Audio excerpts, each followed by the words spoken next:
Mr. Verhofstadt, on behalf of the ALDE Group. Thank you, President. Before coming to Brexit and to thank Michel Barnier, I take this opportunity, Jean-Claude, to tell you that your former head of cabinet yesterday has done something what nobody has done ever before here in this House, to unite the whole Parliament, the left and the right. But it's not a joke only. Maybe you have to sort this out, because you know it. I have no problem with Martin Zalmaier. I think he's a very dedicated European. I think he's a very competent civil servant. No, a problem that we have is with the way the Commission handled this. And so something you have to do about this in any way, because it's bad for Europe and bad for the European Commission. But that said, it's not only we that have to sort things out, the UK also, because as you have indicated, Jean-Claude, what the problem is today is that we don't have a proposal from the UK side on the future relationship of the Union. It's still lacking. And it's true what you have said.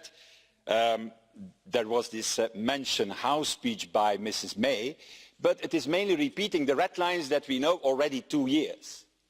And I think that in this mention House speech, what the Prime Minister did was saying, look, we cannot accept the rights of Canada and then the obligations of Norway.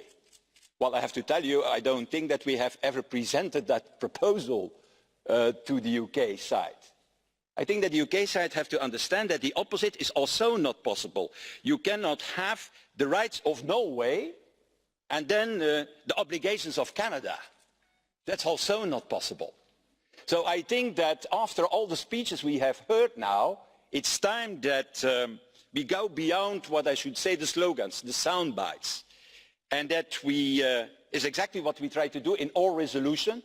It's a long resolution, more than 65 paragraphs, in which we present what I should call a concept, a vision, an architecture for the future, because that is what is lacking for the moment, and then an architecture, a vision that matches both sides. The red lines of the UK on the one hand, with the vision and the principles of the European Union at the other side. And what we do in the resolution, and that's a little bit different, can I say that to the Council, that is that we use the treaty for that.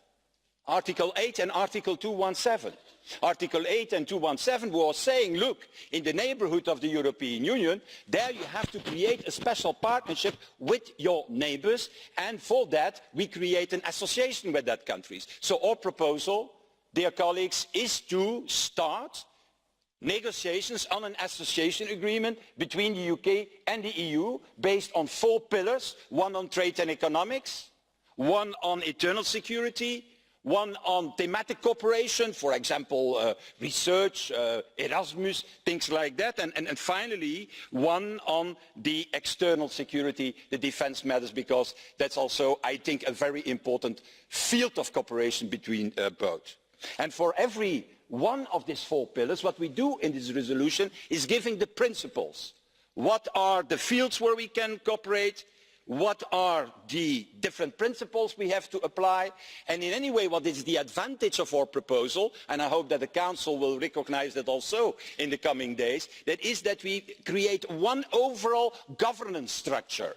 It's not an inflation of bilateral arrangements as we have with Switzerland, who will be the good basis for that special partnership, but one overall governance based on association. And I got the possibility last week to discuss it with David Davis, also the possibility to discuss it with the Prime Minister, and I'm quite confident that also ultimately Britain will see the advantages of such an approach, to have a decent, deep association partnership from both sides.